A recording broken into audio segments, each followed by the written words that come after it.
Praise the lord. ఈరోజు వాక్య భాగం రోమీలకు రాసిన పత్రిక 8వ అధ్యాయం 21వ వచనం.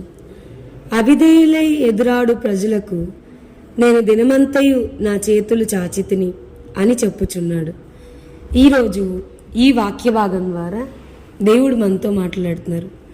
ఈ రోమీలకు రాసిన పత్రిక 10వ అధ్యాయం 21వ వచనం మనం చూస్తే హృదయమంతా కదిలిపోతూ ఉంది. ఆ దేవుని యొక్క ప్రేమదారులు, ద లవ్ ఆఫ్ గాడ్. దేవుడు మనల్ని ఎంతగా ప్రేమిస్తున్నాడు, దేవుడు మనల్ని ఎంతగా క్షమిస్తున్నాడు అన్న విషయం ఒక్కసారిగా ఈ వచనాన్ని చూస్తే స్ట్రైక్ అవుతోంది.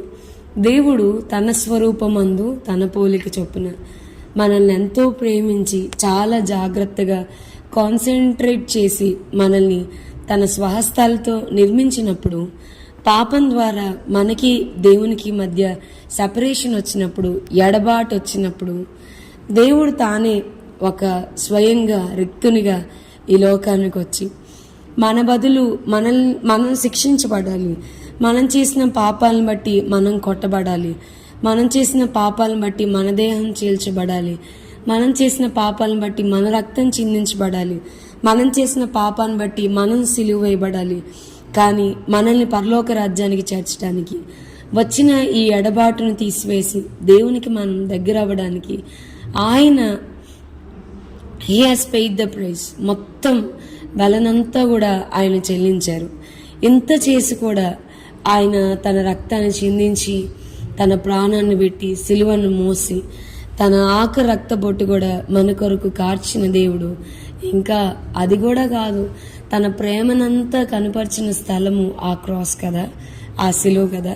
నీకోసం అంతా చేసేసాను, ఇట్ ఈస్ ఫినిష్డ్ అని చెప్పేసిన దేవుడు ఇప్పుడు మరలా ఎందుకో ఈ వచనాన్ని చూస్తూ ఉంటే హృదయం కదిలించబడతా ఉంది. ఆయన అంటూ ఉన్నాడు, అవిధేయులే ఎదురాడు ప్రజలకు నేను దినమంతయు నా చేతులు చాచితిని. మనల్ని సృష్టించాడు, మన కొరకు తన ప్రాణాన్ని పెట్టాడు. ప్రాణాన్ని పెట్టేసి వదిలేయట్లా, ప్రాణాన్ని పెట్టేసి ఇప్పుడు వదిలేయట్లా. మీ కొరకు దినమంతా కూడా నేను నా చేతులు చాపుతా ఉన్నాను. మనల్ని సృష్టించిన సృష్టికర్త అయిన దేవుడు ఆయన మనలో నివసింపగోరి మనం ఎప్పుడూ ఆయన్ని మన హృదయంలోనికి ఆహ్వానిస్తామని మన హృదయం బయటే మన ప్రభువు ఎదురు చూస్తూ ఉన్నాడు. ఎదురాడు వారి కొరకు, అవిధేయులైన వారి కొరకు, దేవుని ప్రేమను గ్రహింపులేని వారి కొరకు దినమెల్లా కూడా నా చేతులు చాపి నేను ఎదురు చూస్తూ ఉన్నాను. ఇంకా మనం ఆయన ఎంతగా విసిగిస్తున్నా, ఎంతగా ఆయన రిజెక్ట్ చేస్తున్నా, ఎంతగా ఆయన వద్దనుకుని ఆయన దూరంగా ఆయన నుంచి పారిపోతున్నా కానీ ఆయన చెప్తా ఉన్నారు, నువ్వు నాకు కావాలి.